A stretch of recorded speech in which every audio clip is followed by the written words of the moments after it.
na natamo mo sa on the job, diba? Napakagaling mong artista.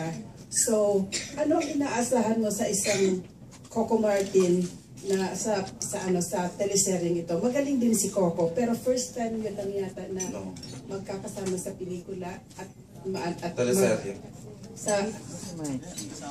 Pero ngayon lang sila, ngayon lang na ang role nila ay mag-ama. Hindi rin po. Hindi rin. So, sabi ni Ethel, si Samuel tsaka si Juan de la Cruz. Gusto ko lang malaman kung yung suhol sa huling pagtatambal nyo, ganun din bang klaseng acting ang napapanood natin? Yan dapat natin panoorin. Kung may chemistry na po kami ni Coco, maraming projects na kami pinagdaanan, and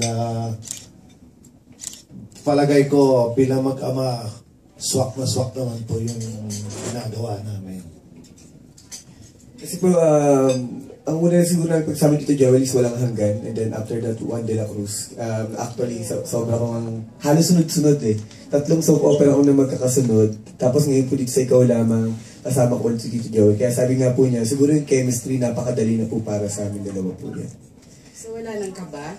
Medyo meron pa rin po, syempre, dahil ibang karakter yung gagampanan po namin dito. Pero sabi ko nga, bilang artist at magkatrabaho, ako in-expect ko na napaka-smooth po ng pagtatrabaho magaganap dito sa Ikaw Lamang.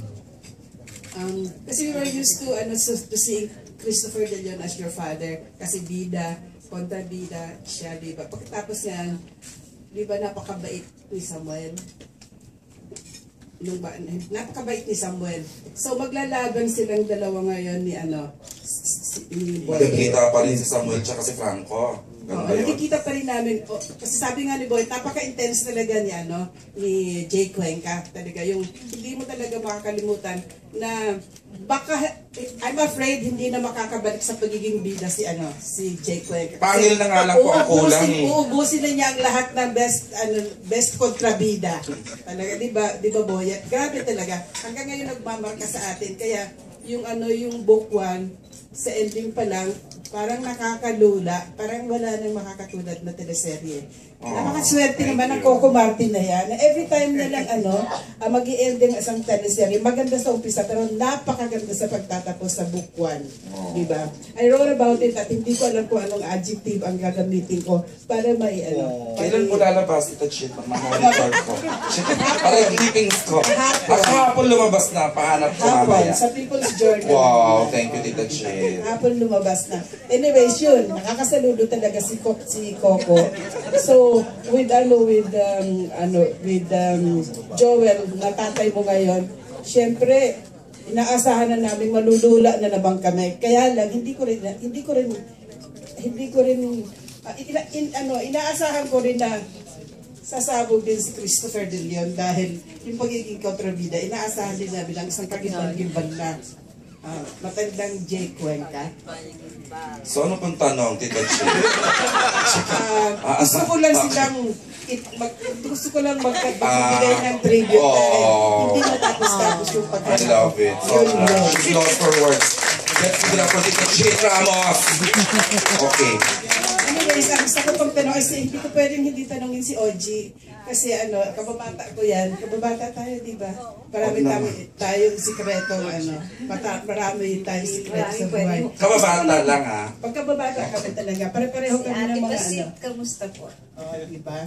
Anyways, gusto ko lang talagang malaman ulit kung gaano kalalim naman yung role mo dito sa pelikula. Nakaka-2 araw pa lang ako nagtitape, kaya